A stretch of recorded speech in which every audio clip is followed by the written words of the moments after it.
Fala pessoal, bom dia, boa tarde, boa noite para vocês. Nesse vídeo eu vou falar um pouco sobre as pneumoconioses, principalmente silicose e asbestose e também a pneumoconiose dos mineiros, tá? Dos mineiros de carvão. Então vamos começar aqui esse vídeo. Bom, a primeira coisa que a gente precisa entender é que a ideia de doença pulmonar ocupacional nada mais é do que uma doença que fundamentalmente, ela vai depender da inalação longa, permanente, né, por um bom período de tempo, substâncias nocivas em um ambiente de trabalho, tá? Então, o indivíduo que está exposto, né, a algum tipo de substância inalatória, né, fundamentalmente inalatória, nociva no ambiente de trabalho, ele está exposto, então, à possibilidade de desenvolver uma doença pulmonar ocupacional. A gente pode chamar a doença pulmonar ocupacional de pneumoconiose, tá? Então, é um grupo de doenças, né? E a gente vai tratar principalmente aqui dessas três doenças, que são a silicose, a asbestose e a pneumoconiose dos trabalhadores de minas de carvão ou dos mineiros de carvão, tá?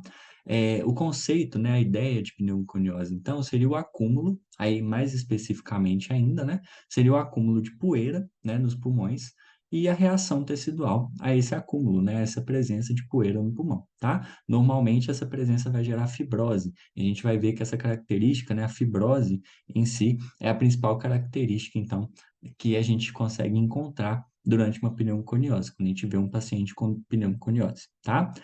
As características principais é que geralmente essas doenças são subdiagnosticadas, tá? É mais difícil de fazer esse diagnóstico, até porque é mais difícil também a gente conseguir fazer uma relação direta entre a atividade laboral, a atividade ocupacional do indivíduo, né, a exposição ocupacional dele e o quadro que ele tem, né, o quadro apresentado. Até porque muitas vezes esse quadro vai ser multifatorial e você vai encontrar pacientes que têm mais de um fator realmente, né, trazendo ali possibilidade de doença pulmonar, como é o caso, por exemplo, de alguma pessoa que trabalha numa mina de carvão e que também é tabagista, né? Então, ele pode apresentar o quadro que ele está apresentando por conta dos dois motivos. Então, é difícil a gente saber e diferenciar, então, qual que é a possível causa no quadro aí desse indivíduo, tá? Normalmente a gente vai encontrar uma importante relação dose e efeito, tá? Então, principalmente quando a gente pensa em gravidade da doença, né? Então, no caso da doença pulmonar ocupacional, quanto maior a exposição, quanto maior a frequência de exposição, né, o nível de inalação que esse indivíduo tem, maior vai ser a chance dele ter um quadro mais complicado, um quadro mais grave, tá? Então, isso tem uma relação muito importante aí entre dose e efeito nesse caso das pneumoconioses, tá? E a suscetibilidade dos indivíduos, ela vai variar de acordo com aspectos genéticos e também aspectos adquiridos, né? Aspectos epigenéticos na vida do indivíduo, tá? Isso também vai fazer diferença na hora da gente entender o acometimento desse indivíduo, tá? E além disso, existe um período de latência dessa doença. Normalmente, uma doença ocupacional, né, uma doença pulmonar ocupacional, ela não vai apresentar sintomas tão rapidamente assim. Existem alguns quadros, como é o caso, por exemplo, da silicose aguda, da asma ocupacional, que vão aparecer de forma mais aguda, que vão aparecer mais rapidamente, né? Até a asma ocupacional ela vai acontecer praticamente logo depois, né, da exposição ao agente tóxico, né, ao agente nocivo, e a silicose aguda vai acontecer ali com um determinado período de tempo também, né, depois da exposição. Mas tirando esse fator, né, a gente geralmente vai precisar, então, que o indivíduo chegue ali no limite de tolerância, né? Ou seja, ele vai precisar atingir um valor de concentração a qual ele foi exposto, né, daquele agente nocivo, para que aquilo ali comece a aumentar a chance dele ter a doença ou não, tá? Isso seria o limite de tolerância, né, para aquele agente nocivo, né? Então, a gente tem essas características que são importantes para a gente considerar isso sobre pneumoconiose, tá? Os fatores para a ocorrência de pneumoconiose. Então, é um aporte e permanência desse agente nocivo, né, no aparelho respiratório.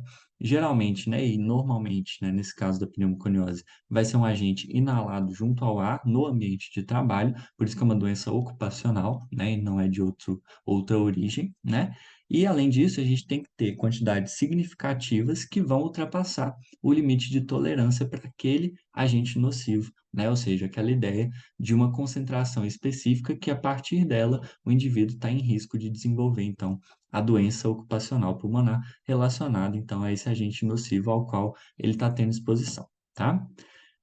O nosso corpo ele tem mecanismos de defesa, né, que vão atuar então contra esses agentes nocivos, e muitas vezes esses próprios mecanismos de defesa vão gerar então algum tipo de acometimento, algum tipo de sintomatologia nesses quadros, né? Então, o nosso sistema imunológico e os nossos mecanismos de defesa em si, eles vão atuar no sentido de evitar que o agente nocivo atinja então estruturas mais nobres, tá? A gente faz isso interrompendo a respiração, fazendo alguma alteração da umidade das mucosas, né, ou aumentando ou diminuindo, né, e também alterando a tortuosidade e angulação dos condutos respiratórios, que vão dificultar, né, a passagem, então, desse agente nocivo para regiões mais nobres, como é o caso do parênquima pulmonar, né?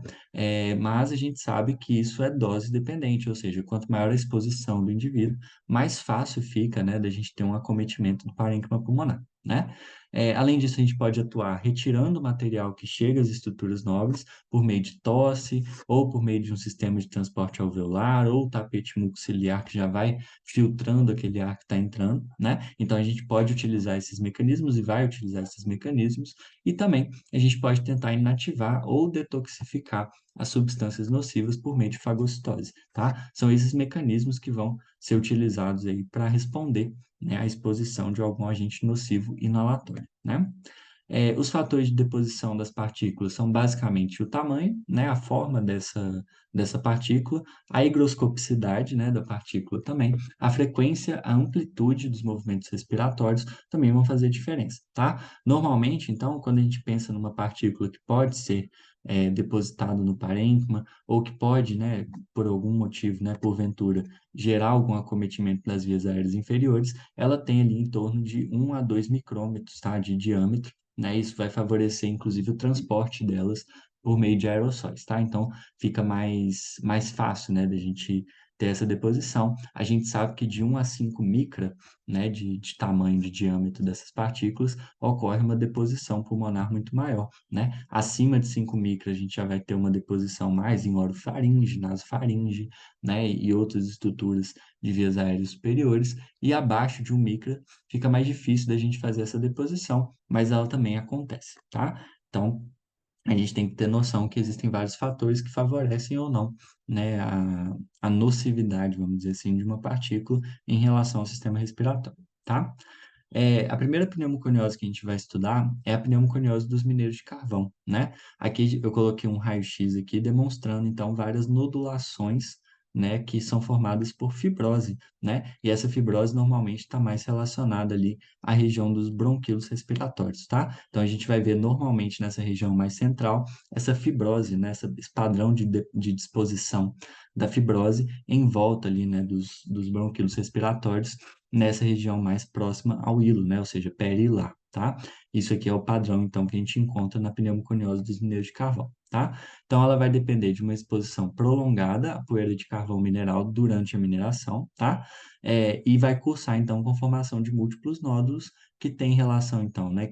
Que vão representar uma fibrose a nível de bronquíolos respiratórios circundados por enfisema focal, né? Isso que a gente vai observar, então, nessa pneumoconiose, tá? Se ela ficar complicada, então antes, né, quando você só tem a fibrose a nível de bronquíolo respiratório com enfisema focal, isso não é o quadro complicado. O quadro complicado é o quadro que dá dispneia, é o quadro que dá algum tipo de sintomatologia. Cerca de 1 a 2% dos indivíduos que têm essa pneumoconiose vão ter, então, a sintomatologia e vão desenvolver fibrose maciça, tá? O que pode acontecer aqui seria, então, uma fibrose por uma extensão muito grande do pulmão, né? E essa fibrose, inclusive, vai gerar, então, o processo ali para ter dispneia, tá? Para ter a sintomatologia de dispneia, né? Geralmente, o carvão mais envolvido, né, nesse processo de formação da pneumoconiose dos mineiros de carvão é o carvão antracito, tá? O antracito que vai encerrar, então, maior quantidade de energia para ser retirado do subsolo. Então, o indivíduo ele vai gastar mais energia, ele vai entrar em atividade física extenuante, e por entrar em atividade física extenuante, a ventilação dele também é alterada, ele aumenta então a capacidade de inalar, né, essas partículas suspensas, né, essa poeira suspensa então no aerossol que ele está respirando, né? A silicose, então, ela vai ser basicamente uma pneumoconiose decorrente da exposição longa à poeira de sílica, tá? E aí a gente vai observar, então, a presença de múltiplos nódulos, normalmente de 2 a 6 milímetros, tá? São nódulos fibrosos, né? Nódulos discretos, que têm, então, um tamanho pequeno, geralmente bilateralmente, tá?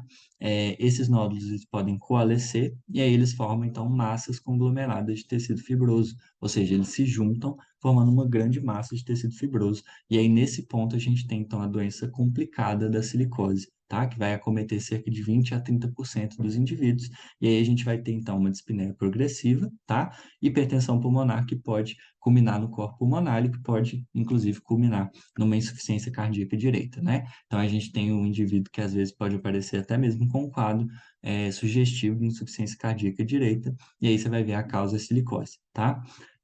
Lesões patognomônicas de silicose estão demonstradas aqui, tá? Então, a gente vai observar essas lesões, são lesões em casca de ovo, normalmente, então, nos gânglios mediastino-pulmonares, tá? Então, lesões em casca de ovo nos gânglios mediastino-pulmonares são patognomônicas de silicose, tá? Para que o indivíduo tenha, então, um quadro ali que tem alguma alteração radiológica, como esse caso aqui, ou alguma sintomatologia, né, que seria a dispneia progressiva e a própria hipertensão pulmonar, o corpo pulmonar, ele tem que ter uma exposição de pelo menos 10 a 20 anos à poeira, tá? E aí, depois, né, dessa exposição de 10 a 20 anos, aí ele começa a ter essa sintomatologia e os aspectos radiológicos começam a aparecer, tá? E a asbestose. A asbestose é uma pneumoconiose gerada pela exposição longa, né, aos componentes de grupo asbesto, né? Então, tem várias substâncias que fazem parte do grupo asbesto, né? E elas vão causar, então, a asbestose, tá? Para que aconteça isso daqui, a gente precisa ter uma exposição de 20 anos para início das características clínicas e radiológicas da doença, né? Cujos sintomas, então, são tosse improdutiva e irritante e dispneia, tá? Com a evolução do quadro, a gente pode encontrar estertores, principalmente, né, nas bases pulmonares. A gente vai encontrar também, podem ser auscultados nos estágios avançados, a gente vai ter cianose, hipocratismo digital, então baqueteamento digital. O indivíduo pode apresentar esse quadro, né? Mas inicialmente vai ser a tosse improdutiva, irritante e a dispneia, né? É, o indivíduo que tem uma exposição menor, né, que não vai ser por 20 anos, ele pode ter uma exposição de 2 a 6 meses, e isso pode, inclusive, causar a doença, tá? De 20 a 30 anos depois, ele pode ter o acometimento da doença, tá? Então, não significa que ele não pode, que ele pode ter uma exposição baixa só porque precisa de 20 anos de exposição para gerar a doença, tá? E isso aí vai ser mais para gerar uma doença que vai ter características clínicas, né, que vai ter características radiológicas a partir de 20 anos, tá? Mas a exposição dele pequena, né, de 2 a 6 meses, também vai gerar alguma possibilidade dele ter a doença depois de 20 a 30 anos. Isso depende muito de características, inclusive genéticas, epigenéticas da vida do indivíduo, né, e da saúde pulmonar dele, tá? Aqui na asbestose, o início, né, vai ser por formação de edema das células alveolares, né? Depois desse edema, a gente vai ter uma alveolite, né? Então, uma inflamação dos alvéolos, alveolite descamativa, né? Com consequente espessamento das paredes alveolares, com formação ali de tecido colágeno no local, né? E aí, depois disso, então, por fim, a gente vai ter obliteração de alguns alvéolos por feixes de colágeno, né? Diminuindo, então, a área, né, de troca gasosa do pulmão, tá? A microscopia, a gente vai observar, então, a presença de corpos ferruginosos ou corpos de asbesto, tá? Que a gente vai observar aqui agora nesse slide, ó. Isso daqui é um corpo ferruginoso ou corpo de asbesto, né? Que a gente vai observar, então, que ele tem extremidades mais espessas, né? E um corpo mais fino. A gente observa isso daqui numa lâmina, tá? Normalmente isso vai estar presente na parede alveolar, tá?